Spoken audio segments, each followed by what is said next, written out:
سیمائی میں کامیابی کا ہونا نہایت ضروری قرار دیا گیا ہے. ساری آپ کی چیزیں جمع ہو گئی ہیں اور کچھ ساتھی پچھلے سال ثالثہ میں مقبول درجے میں پاس ہوئے ہیں ہمارے مدرسے کے. ان کی بھی فہرست بنائی گئی ہے جس میں 1 یا 2 پرچوں میں وہ فیل ہوئے لیکن مجموعی حیثیت سے پاس ہو گئے. 1 2 4 طالب علم ایسے بھی ہیں, ان کی بھی فہرست بنائی گئی ہے. اس لیے ذرا خیال رکھیں, تھوڑی سی محنت کر لیں. تھوڑا سا نصاب ہے, اس میں محنت اچھی ہو جائے گی اور نام بھی بن جائے گا. باقی سالانہ میں دیکھی جائے گی, جو ہوگا سو ہوگا, لیکن سیمائی میں بڑا مسئلہ ہو جائے گا آپ کے لیے. اس لیے بالکل آپ یہ غفلت نہ کیجیے گا. میں نے پرچے تو ویسے میں میرے پاس گاڑی میں رہ گئے, وہ منگوا لیتا ہوں. تو میں یہ کہہ رہا ہوں کہ آپ تحریر بھی اچھی لکھیے گا امتحان میں, اور جو ہے نا مضمون تھوڑا سا اچھا لکھیے گا. بات اچھا مختصر انداز میں بھی ہو جائے لیکن اچھی انداز میں بیان ہو.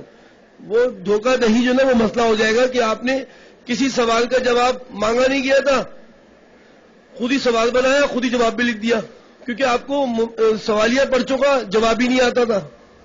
تو آپ نے خود ہی سوال بنایا, جو آپ کو آتا تھا جواب بھی لکھ کے چلے آئے استاد کو دھوکہ دینے کے لیے. وہ کاپی بھری پڑی ہے بیٹا, کاپی بھری پڑی ہے.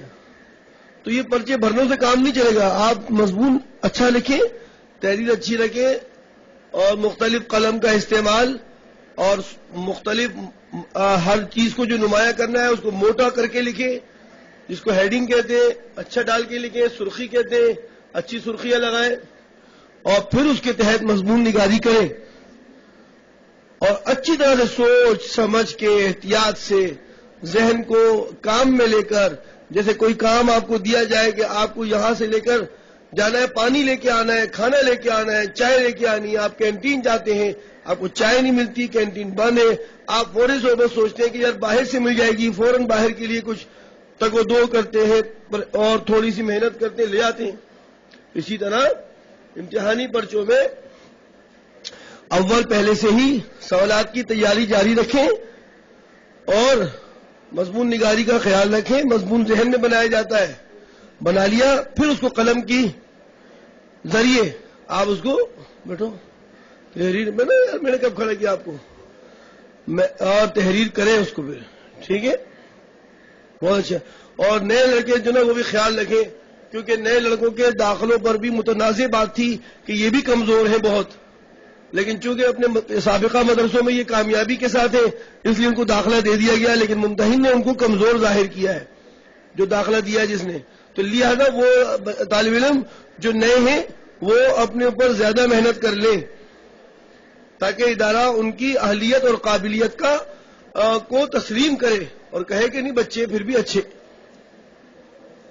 اور پرانے طالب علم جو ہے مجھے کم نظر آ رہے ہیں, ان کو داخلہ نہیں دیا گیا, اسی لیے کم نظر آ رہے ہیں, ان کو داخلہ نہیں دیا گیا. باہر انہوں نے بہت محنت کی, بہت کوشش کی کہ داخلہ مل جائے, نہیں دیا گیا. جیسا کہ آپ دیکھ رہے ہیں کہ آپ کے کھڑے ہونے سے آپ کو احساس ہو رہا ہے کہ قدیم طالب علم کم ہے.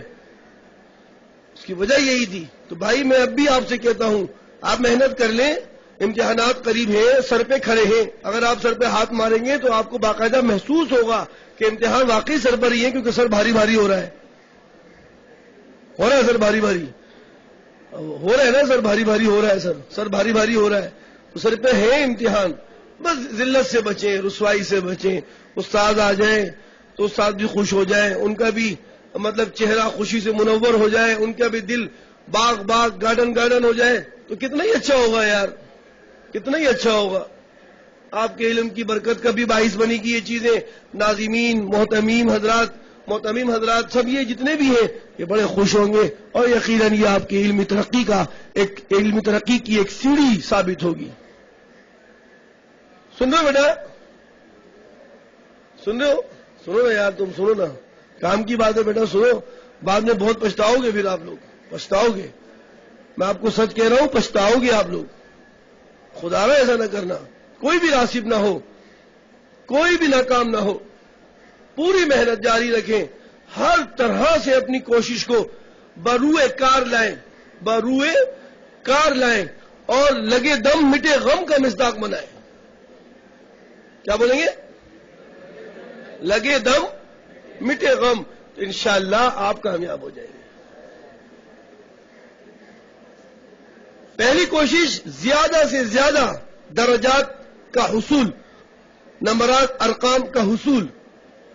دوسری کوشش اگر اتنا نہ ہو سکے تو یار وسطی معاملہ تو کروں، اوسط، خیر الامور اوسطھا کا تو مصداق بنوں، نہ بہت اعلیٰ نہ بہت ادنا. تو چلو بہترین معاملہ یہی ہے، خیر الامور اوسطھا.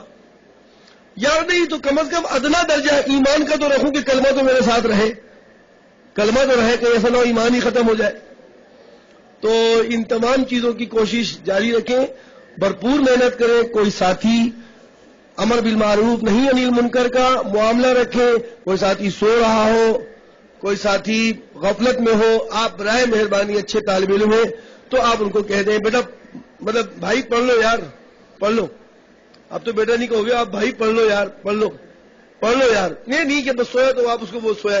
خدا کے واسطے اپنے دین کا معاملہ جاری رکھیں اور اپنے ساتھیوں کو ابھاریں، دین کے پڑھنے پر ابھاریں. پڑھو یار پڑھو، کیونکہ دین پڑھنے والے اب تھوڑے رہ گئے ہیں. پیغمبر علیہ الصلوۃ والسلام جب آئے ہیں تو معاملہ تو یہی کرتے ہیں نا بھائی، لوگوں کو راغب کرتے ہیں، سستی اور غفلت سے نکالتے ہیں لوگوں کو. آپ بھی کریں. ایک ساتھی دوسرے کو دیکھے یار یہ تو باتیں کر رہا ہے، ایسے پیار سے بول دی، جاتے جاتے بول دیا، ایسا نہ اس کو برا بھی لگے. جاتے جاتے بول دیا یار امتحان بہت قریب ہے بھائی، مجھے ڈر لگ رہا ہے، اپنے اوپر لے آئے. یہ ایک تبلیغ کا اعلیٰ وہ ہے، یار مجھے تو بہت ڈر لگ رہا ہے، امتحان بہت قریب ہے اور پڑھنا بہت زیادہ ہے، محنت بہت کرنی ہے، یار میرے لیے بھی دعا کرنا. ایسے کہتے ہوئے نکل گئے. کسی کو لیٹا ہوا دیکھا، یار بہت امتحان، تو اتنی آرام سے نیند آ رہی ہے، تو ایسے لیٹا ہوا ہے، تیری تیاری پوری ہو گئی؟ تیاری پوری ہے فل. وہ کہے گا ابھی تو نہیں ہوئی. یار کر لے بھائی، مشکل ہو جائے گی، ورنہ ہمارا فراق اب آنے والا ہے، ہم ایک دوسرے سے جدا ہونے والے ہیں. سماعی امتحان ہے، کیونکہ ناظمین حضرات تیار بیٹھے ہیں کہ اگر کسی نے ناکامی کا منہ دکھایا ہمیں تو ہم اس کا منہ دیکھنا پسند نہیں کریں گے. ٹھیک ہے؟ امید ہے انشاءاللہ میری یہ نصیحت آپ کے لیے کارگر ثابت ہوگی.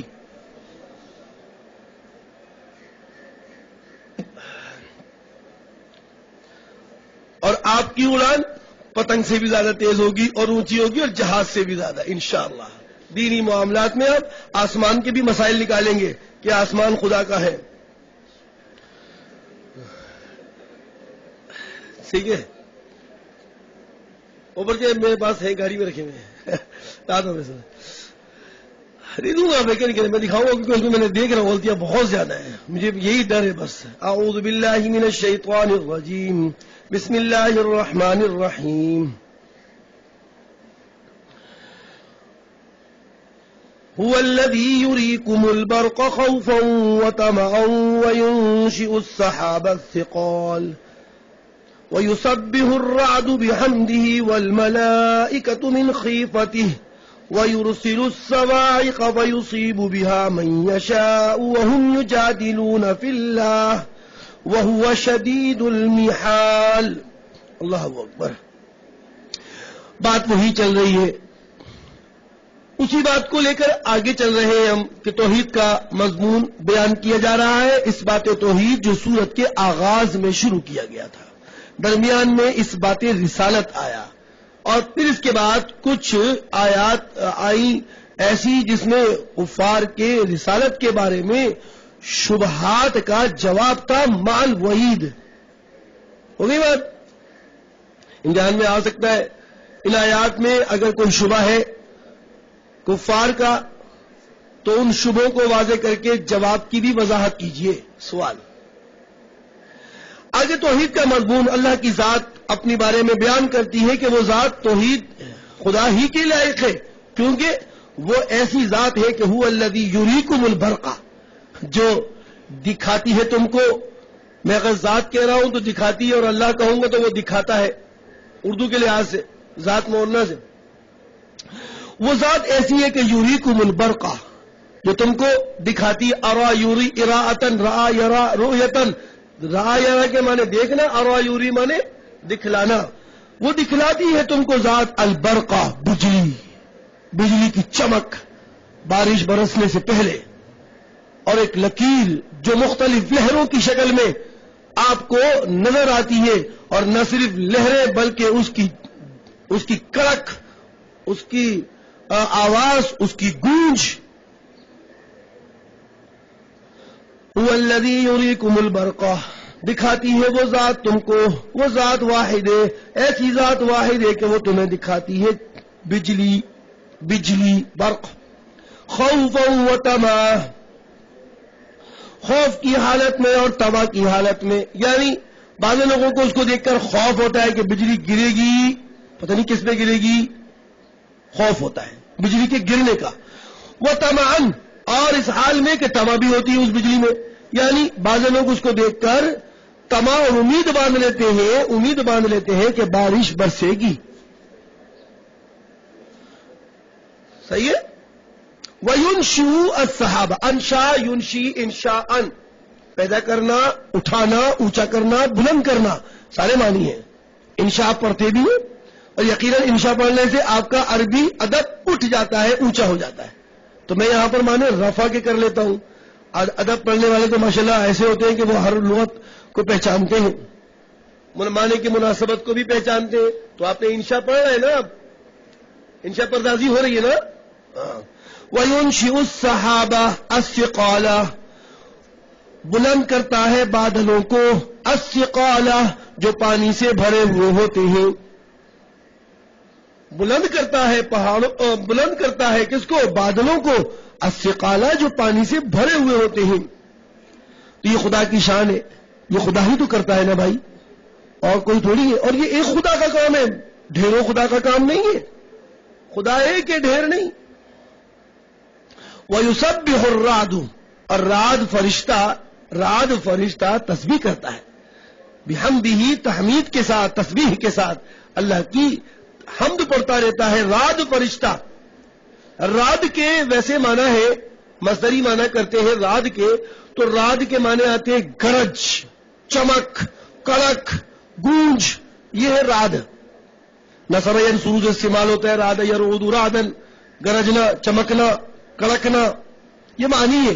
لیکن روایات کی روشنی میں آتا ہے، ترمذی کی روایت ہے، رواہ ترمذی، حضرت عبداللہ بن عباس رضی اللہ عنہ سے مروی ہے، آپ صلی اللہ علیہ وسلم سے یہود نے دریافت کیا اور کہا کہ یہ رعد کیا ہے. آپ صلی اللہ علیہ وسلم نے ارشاد فرمایا، رعد ایک فرشتہ ہے جو ابر میں متعین ہے، جو اس کا کام ہے، اس کی فیلڈ یہی ہے کہ وہ بادلوں کو چلاتا اور اٹھاتا اور اس کو ادھر سے ادھر منتقل کرتا ہے. یہ رعد فرشتہ ہے، یہ اللہ نے اس کی ڈیوٹی لگائی ہے، ڈیوٹی ہے اس کی. جس کام پر اللہ تعالیٰ نے جس کو لگا دیا وہ اس پر مسلط ہے، اس پر موجود ہے، بس وہ کام ہو رہا ہے. تو رعد ایک فرشتے کا نام ہے. تو آپ کو سورہ رعد کی وجہ تسمیہ بھی پتہ چل گئی کہ رعد کا تذکرہ ہے، فرشتے کا تذکرہ ہے. یاد رکھیے گا، امتحانی سوال بن سکتا ہے. وَيُسَبِّحُ الرَّعْدُ بِحَمْدِهِ، رعد فرشتہ تسبیح پڑھتا رہتا ہے، بِحَمْدِهِ اللہ کی حمد و ثنا کے ساتھ اور تسبیح اور تحمید کے ساتھ. وَالْمَلَائِكَةُ مِنْ خِيفَتِهِ، اور دوسرے فرشتے بھی اللہ کے خوف سے تسبیح اور تحمید کرتے رہتے ہیں. اللہ کے خوف سے وہ جانتے ہیں خدا کی عظمت کو اور خدا کی ہیبت کو اور خدا کی شان و شوکت کو جانتے ہیں. وہ اس خوف سے اللہ کی تسبیح اور تحمید پڑھتے رہتے ہیں. اللہ اکبر. ہمیں تو اس باتوں کو بیان کیا جا رہا ہے، تو یقیناً ہم جیسے ایک انسانی لوگوں کو تو چاہیے کہ خدا کی اس بات کی حقانیت کو دیکھتے ہوئے ہم بھی اللہ کی تسبیح اور تحمید میں لگے رہے. اللہ تعالیٰ ہمیں جو شعبہ ہمیں ملا ہے تعلیم اور تدریس اور تعلم اور علم کا، اللہ اس سے لگا کے رکھے، کیونکہ اس سے نفس بڑا کچلا جاتا ہے اور ہم پڑھتے رہتے ہیں اور نفس جو ہے نا وہ کچل رہا ہوتا ہے اپنے آپ. وہ ہے کیا ہو رہا ہے، یہ کیوں کر رہا ہے تسبیح، کیوں کر رہا ہے تحمید. اللہ تعالیٰ آپ کو، ہم سب کو، اور اللہ اپنے تمام بندوں کو اس کام میں لگا کے رکھے. لگے رہیے گا بیٹا، لگے رہیے گا، بڑا کام آئے گا یہ آپ کے. تھوڑا سا وقت ہمیں گزارنا ہے، پھر واپسی ہماری. وَيُسَبِّحُ الرَّعْدُ بِحَمْدِهِ وَالْمَلَائِكَةُ مِنْ خِيفَتِهِ وَيُرْسِلُ الصَّوَاعِقَ، وہ ذات ایسی ذات ہے. مزمل پلیز یار پلیز، آپ کا انہماک ایسا ہو کہ مجھے پڑھانے میں مزہ آ جائے، لیکن آپ کی غفلت مجھے غافل بنا دے گی، میرا سبق خراب کرے گی. میرے بھائی میں بڑی محنت کر کے آیا ہوں یار. آپ کبھی داڑھی منہ میں لیتے ہیں، کبھی نیچے منہ کر لیتے ہیں، کبھی جمائی لیتے ہیں، مجھے بہت ڈسٹرب ہو رہا ہوں.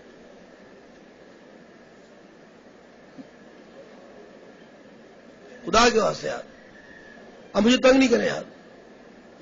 یہ قرآن کریم ہے، مجھے مزہ آتا ہے اس کو پڑھانے میں. آپ کو شاید مزہ نہیں آتا پڑھنے میں، مجھے مزہ آتا ہے. جس کو مزہ آتا ہے اس کو پڑھنے دو نا یار خدا کے واسطے. آپ اپنی ایسے توجہ رکھیں کہ خدا کہ استاذ کو مزہ آئے کہ ہاں بھائی بچہ بہت غور سے سن رہا ہے. خواہ آپ کی سمجھ میں آدھا آئے گا آدھا نہیں آئے گا یا کچھ بھی نہیں آئے گا، لیکن کم از کم توجہ ایسی رکھیں، آنکھوں کا انہماک، آنکھوں کی توجہ، دل و دماغ مائل ہو کہ دیکھ رہے ہو اور نیچے دیکھ رہے ہو، اوپر دیکھتے ہو، کبھی آیت کو کچھ لکھتے ہو، کچھ دل چاہتا ہے یار، دل چاہتا ہے اس کو. کیا مطلب نہیں، کیا مصیبت آئی ہے یار. چلو لیکن اللہ تعالیٰ نے شیطان کو تو پیدا کیا ہے نا، پیدا تو اللہ ہی نے کیا، ہم کیا کریں. ہم خدا سے یہ تو نہیں کہہ سکتے کہ آپ نے کیوں پیدا کیا شیطان کو، ہمیں بہکانے کے لیے پیدا کیا؟ نہیں، پیدا کیا آزمائش ہے. تو یہ آزمائش ہے میرے لیے، یہ میرے لیے آزمائش ہوگی، یہ آزمائش ہوگی میرے لیے، کیونکہ میں تو خدا سے کچھ نہیں کہہ سکتا، کیونکہ وہ خود مختار ہے، خود مختار ہے. وَيُرْسِلُ الصَّوَاعِقَ، وہ بھیجتا ہے بجلیوں کو، بجلیوں کو بھیجتا ہے، بجلیوں کو جو بارش سے پہلے برستی ہے، بجلیوں کو بھیجتا ہے. کیوں بھائی؟ وَيُصِيبُ بِهَا مَن يَشَاءُ، گرا دیتا ہے اس بجلیوں کو مَن يَشَاءُ، جس پر چاہتا ہے، جس پر چاہتا ہے بجلیوں کو گرا دیتا ہے. اور بھائی تم کون ہو تو بولنے والے؟ اس کی مرضی ہے، مشیت ہے اس کی، جس پر چاہے گرا دے. خود مختار ہے یار، خود مختار ہے، خود مختار ہے. آپ نہیں کہتے آپ کے پاس پیسے رکھے ہوئے جیب میں، آپ نے نوٹ نکالا پھاڑ دیا، آپ سے میں نے کہا یار آپ نے نوٹ کیوں پھاڑ دیا؟ بھائی میرے پیسے تھے، آپ کے تو نہیں تھے. آپ کہہ سکتے ہیں یہ. خدا اپنی معاملات میں خود مختار ہے. کوئی اگر آپ سے کہے نا کہ یار یہ کیا، خدا جس کو چاہتا ہے ہدایت دیتا ہے، جس کو چاہتا ہے، اور بھائی خود مختار ہے وہ. بھائی تم کون ہوتے ہو بولنے والے؟ خالقیت میں تمہارا عمل دخل کیا ہے، کیوں ہے؟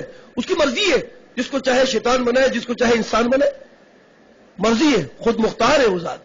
ہاں البتہ قانون اور ضابطہ یہی ہے کہ ہدایت اس کو دیتا ہے جو اس کی طرف متوجہ ہوتے ہیں. تفصیل بھی بیان کرنی چاہیے آپ کو. اور ان کو ہدایت نہیں دیتا جو اس کی طرف یعنی متوجہ نہیں ہوتے. یہ اس کا قانون اور ضابطہ ہے. یہ نہیں ہے کہ وہ ظلم کرتا ہے، کسی پہ ظلم نہیں کرتا. ہاں مرضی ہے، خود مختار ہے، مالک ہے اپنی ہر چیز کا، جو چاہے کرے. لیکن ساتھ میں تفصیل یہ بھی ہے. چلو بھائی، وَيُرْسِلُ الصَّوَاعِقَ، اور کیا کرتا ہے جی؟ بجلیوں کو بھیجتا ہے. فَيُصِيبُ بِهَا، اصاب یصیب، گر جانا بھی آتا ہے مانا، ثواب کے معنی میں بھی آتا ہے، درست کرنا بھی آتا ہے. وَيُصِيبُ بِهَا، گرا دیتا ہے ان بجلیوں کو مَن يَشَاءُ، جس پر چاہتا ہے. یقیناً اس کی مرضی ہوگی، اس کی حکمت ہوگی، جس پر چاہے گا گرائے گا. وَهُمْ يُجَادِلُونَ فِي اللَّهِ، خدا کی اتنی باتیں دیکھ کر بھی، خدا کی اتنی دلائل قدرت کے دیکھ کر بھی، وَهُمْ يُجَادِلُونَ فِي اللَّهِ، یہ لوگ کم وقت ایسے ہیں کہ مجادلہ کرتے ہیں، جدال کرتے ہیں، لڑائی کرتے ہیں فی اللہ، اللہ کی توحید کے بارے میں، فی اللہ، اللہ کے بارے میں، اللہ کی توحید کے بارے میں لڑتے ہیں کم وقت.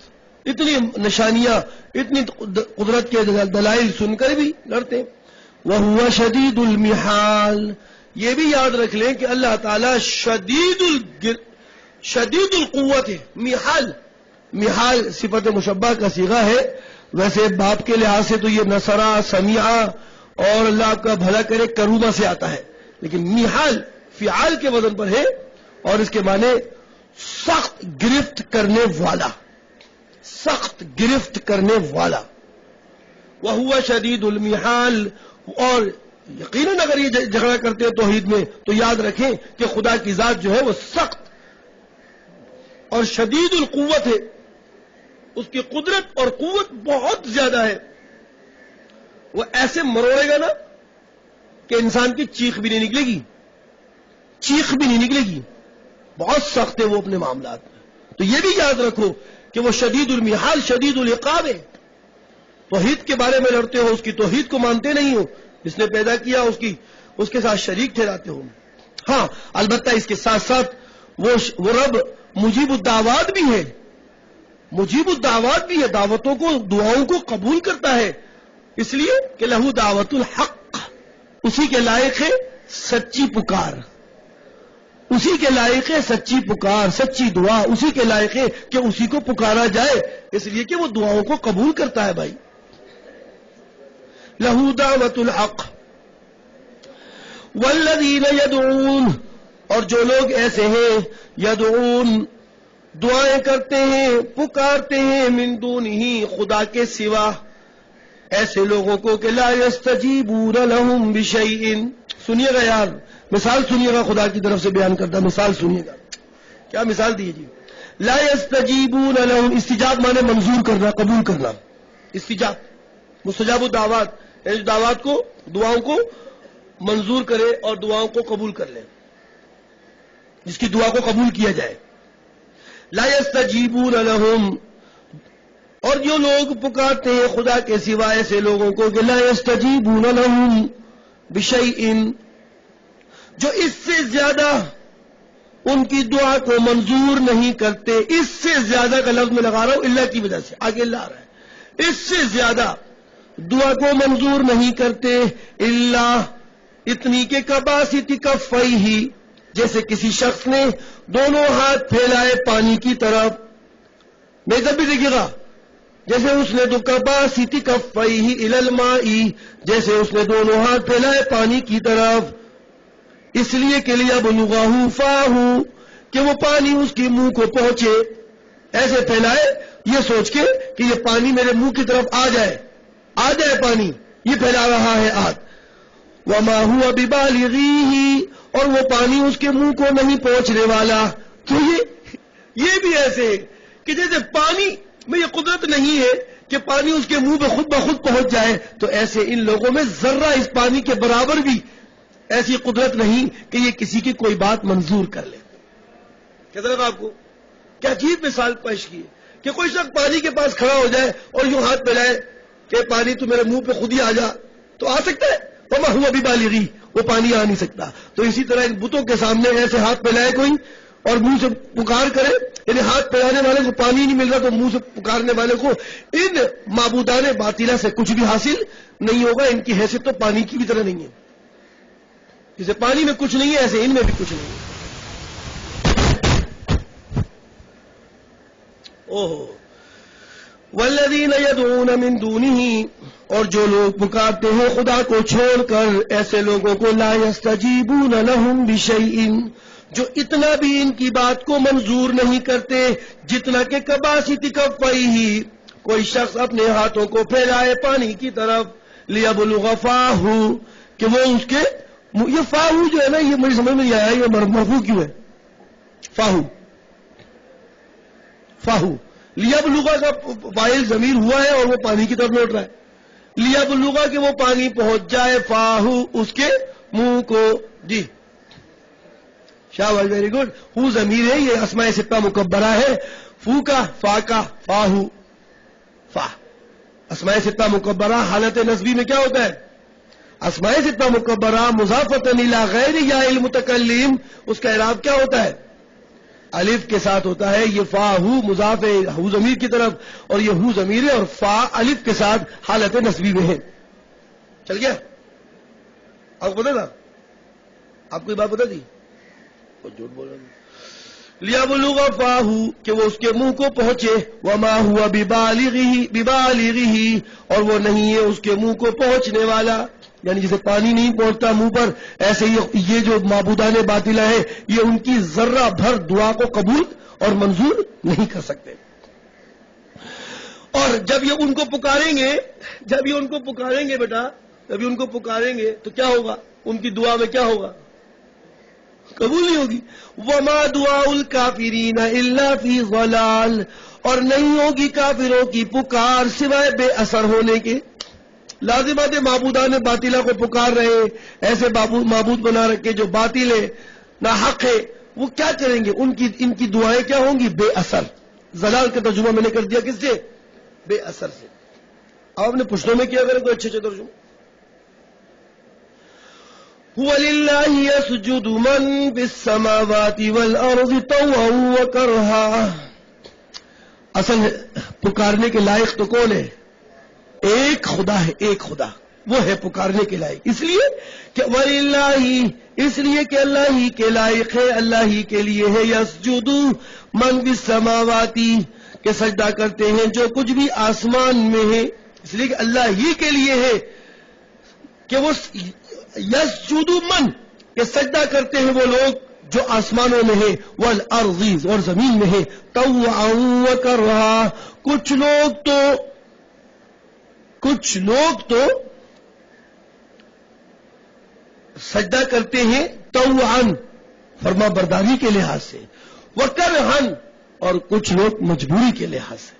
یعنی کچھ کو تو خدا نے اختیار دیا ہے اور وہ اختیارات کے تحت اللہ کی فرما برداری کر کے اللہ کو سجدہ کرتے ہیں، اور کچھ لوگوں کو اللہ نے اختیار نہیں دیا بلکہ ان کو تصرف میں مجبور بنایا ہے کہ وہ ہر لمحہ اللہ کی عبادت پر ہی مقرر رہے، دوسری کوئی سوچ ان میں نہیں ڈالی گئی. تو یہ ہے اللہ ہی کے لیے ہے. یسجدو، کے سجدہ کرتے ہیں، من، وہ تمام لوگ جو آسمانوں میں ہیں اور زمین میں ہیں، طوعاً، فرما برداری کرتے ہوئے، وکرہاً، اور مجبوری میں، وظلالہم، اور ان کے سائے بھی، بالغدو والآصال، ان کے سائے بھی صبح کو بھی اور شام کے ساتھ بھی.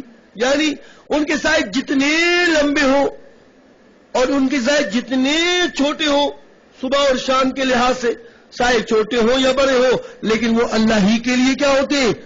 مسجود بنے ہوئے ہوتے ہیں. کیا ہوتے ہیں؟ مسجود نہیں، وہ کیا ہوتے ہیں؟ ساجد بنے ہوئے ہوتے ہیں. کیا بنے ہوتے ہیں؟ ساجد بنے ہوئے ہوتے ہیں، ساجدین میں ہوتے ہیں، سجدہ کرنے والے ہوتے ہیں. مسجود تو خدا ہے جس کو سجدہ کیا جاتا ہے. تو جی وَظِلَالُهُمْ بِالْغُدُوِّ وَالْآصَالِ. تو جب یہ سب کچھ باتیں ہیں کہ ساری مخلوق اللہ کے لیے ہی ہونی چاہیے کہ سجدہ کرے، تو آپ ان سے پوچھ لیں نا اللہ کی حقانیت کے بارے میں، اللہ کی وحدانیت کے بارے میں پوچھیں نا ذرا ان سے. آپ قُلْ مَنْ رَبُّ السَّمَاوَاتِ وَالْأَرْضِ، کون ہے آسمان و زمین کا رب کون ہے؟ ذرا انتظار نہ کیجئے، انتظار آپ نہ کیجئے، بول دیجئے قُلْ اللہ، کیونکہ انہوں نے بھی یہی جواب دینا ہے. تو آپ بھی کہہ دیجئے اللہ.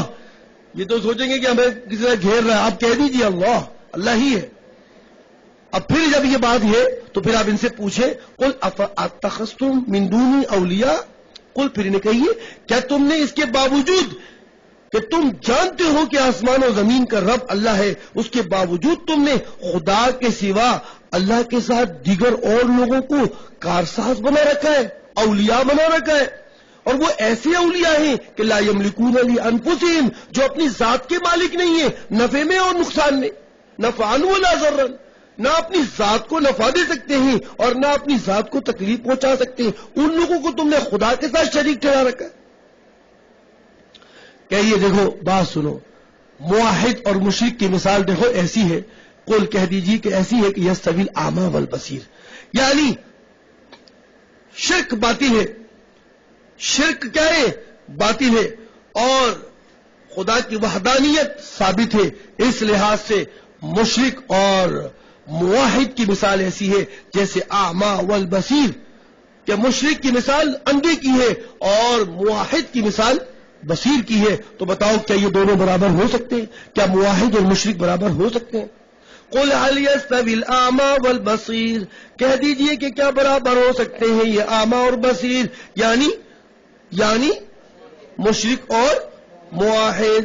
ام هل تستوي الظلمات والنور، کیا شرک اور حق وحدانیت، کیا شرک اور وحدانیت برابر ہو سکتے ہیں؟ حل تستوی الظلمات والنور، کیا ظلمات اندھیرے اور نور روشنی برابر ہو سکتی ہے؟ نہیں. تو گویا کہ شرک اور خدا کی وحدانیت وہ برابر نہیں ہو سکتی. ام جعلوا للہ شرکاء خلقوا کخلقہ، کیا انہوں نے خدا کے لیے بنائے ہیں شرکاء، ایسے شریک کہ خلقوا، کیا انہوں نے کچھ پیدا کیا ہے؟ کخلقہ جیسے خدا نے پیدا کیا. فتشابہ الخلق علیہم کہ اس بات میں کہ ان کو پتا ہے کہ خدا نے بھی پیدا کیا اور یہ دوسرے شریکوں کو ٹھہرا رہے ہیں کہ یہ سوچ رہے ہیں کہ انہوں نے بھی پیدا کیا. تو ذرا بتائیے فتشابہ الخلق علیہم کیا یہ پیدا کرنا ان پر کیا ہو گیا ہے؟ یکساں ہے. میں تشابہ کا ترجمہ یکساں کر دیتا ہوں. کیا ان پر یہ پیدا کرنا یکساں ہے کہ یہ سوچ رہے ہیں کہ ہمارے اولیاء نے بھی پیدا کیا اور یہ بھی قائل ہے کہ خدا بھی پیدا کرتا ہے؟ تو ذرا بتائیے ام جعلوا للہ شرکاء انہوں نے بنائے اللہ کے لیے ایسے پارٹنر ایسے شرکاء بنائے خلقو کہ کیا انہوں نے پیدا کیا ہے؟ کخلقہ جیسے خدا نے پیدا کیا. فتشابہ الخلق علیہم کہ یہ سوچ کر ان کو پیدا کرنا دونوں کا کیا لگ رہا ہو، ان پر یکساں ہو. قل کہہ دیجئے کہ نہیں، یقیناً تم لوگ بھی کہو گے ایسا نہیں ہے، تو کہہ دیجئے کہ اللہ اپنی صفات کی طرح اپنی خالقیت میں بھی اور اپنی ذات میں بھی کیا ہے؟ واحد ہے. قل اللہ خالق کل شیء اللہ ہی کیا ہے؟ اپنی ہر چیز کا خالق ہے. وہو الواحد اور وہ اپنی صفات اور اپنی ذات میں کیا ہے؟ یکتا ہے. القہار اور تمام مخلوق پر کیا ہے؟ غالب. قہار غالب تمام مخلوق پر غالب ہے. ابھی مزید توحید کی باتیں چل رہی ہیں تو انشاءاللہ وہ بھی بیان کر دیں گے. صدق اللہ علیہ وسلم.